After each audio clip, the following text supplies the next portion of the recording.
ভাই বা দাদা শব্দ দুটো খুব ছোট হলেও এই শব্দটার দায়িত্বটা অনেকটা বড়।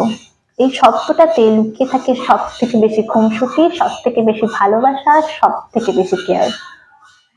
এই শব্দের ডাকটা দিয়ে আমরা তাদেরকেই ডাকি যাদেরকে আমরা খুব ভরসা করি। এদের কাছে আমাদের জীবনের সব থেকে টপ সিক্রেট গুলো থাকে, মানে বলা যেতে পারে এরা আমাদের সিক্রেট বক্স। আমাদের যে কোনো অসুবিধা, যে কোনো সমস্যাতে সবার আগে এক ডাকে যারা হাজির হয় তারা আমাদের ভাই বা দাদা।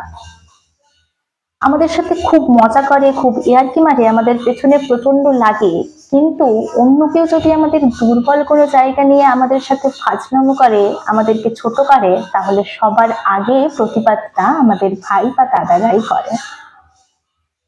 আমাদের সাথে এমন ব্যবহার করে যেন আমরা বাড়িতে না থাকলে ওরা বেঁচে যায়। তবে বাড়ি থেকে চলে গেলে সব থেকে বেশি কষ্ট ওরাই পায়। সকলের সামনে না হলেও লুকিয়ে ওরা ঠিক কাঁদে। আমাদের লাইফে ফার্স্ট হিরো আমাদের বাবা হলে আমি বলবো সেকেন্ড হিরোটা আমাদের ভাই বা দাদা। ভালো থাকুক সমস্ত ভাই এবং দাদারা, ভালো রাখুক তাদের বোনদের, সুরক্ষিত রাখুক তাদের বোনদের। হ্যাপি ব্রাদার্স ডে, শুভ ভাতৃ দিবস।